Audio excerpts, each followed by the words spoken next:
This time, he was saddened to leave, for Amina was expecting their child, and he wished to remain by her side.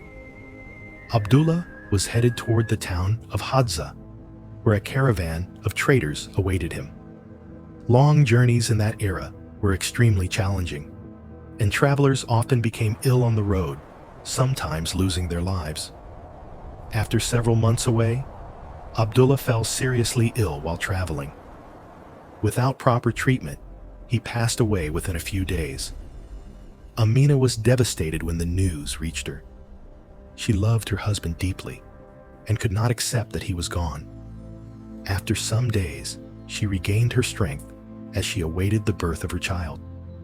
During this period, she experienced many visions.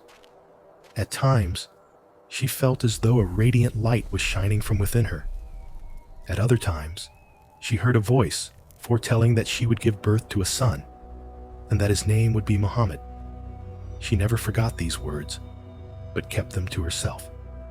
On a Monday, the 12th of Rabi al-Awwal, in the year of the elephant, Amina gave birth to a boy. When Allah sends one of his chosen messengers into the world, many signs appear to announce this event. On that blessed night, several such signs were recorded. Some were witnessed by Jewish scholars who had learned from their scriptures that a new prophet would soon appear. One knowledgeable man, in Yatram, saw a bright star he had never noticed before while observing the skies. He called others and pointed to the star, saying that a prophet must have been born. Many wonders occurred in the surrounding lands as well. At the moment of his birth, all the idols fixed to the walls of Mecca fell to the ground. Several people witnessed this, including Abdul Muttalib, the prophet's grandfather. The idols remained lying on the floor for an entire day, and every attempt to restore them to their places failed. In addition, the sacred fire of the Zoroastrians, which had burned continuously for centuries, extinguished for the first time. The lake of Sawa, situated between Qum and Hamadan in modern-day Iraq, a place known as the City of Wicked Rulers, completely dried up. The life of Prophet Muhammad, Bala, is filled with countless lessons that highlight his position as the ideal example for every Muslim and for humanity as a whole.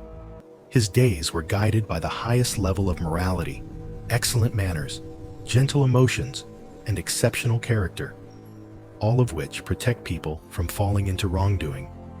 The wealthy and successful, the poor and struggling, leaders and their followers, the weak and those without support, the victorious, commanders, teachers and learners, preachers and advisors, traders and artisans, those who manage and those who serve.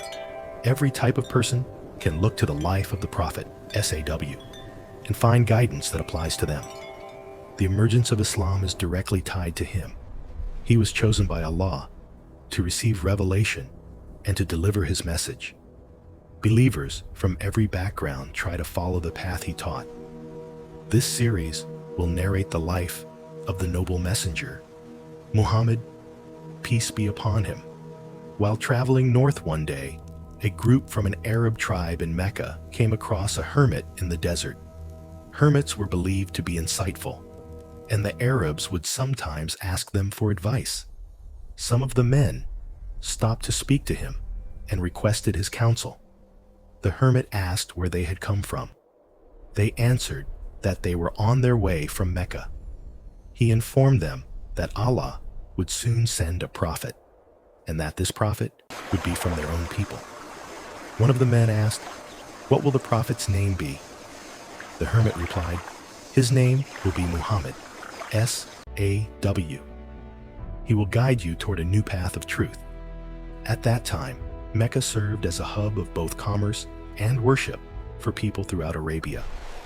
Many tribes across the Arabian Peninsula lived nomadic lives, traveling and trading goods as they crossed deserts. The most honored site in Mecca was the Kaaba, believed to have been constructed by Prophet Ibrahim, and his son, Prophet Ismail. is. Multiple trade routes converged in Mecca, giving the Quraysh great influence over commerce along the western region of Arabia, reaching north toward Syria and south toward Yemen. Their strength came from their success in trade.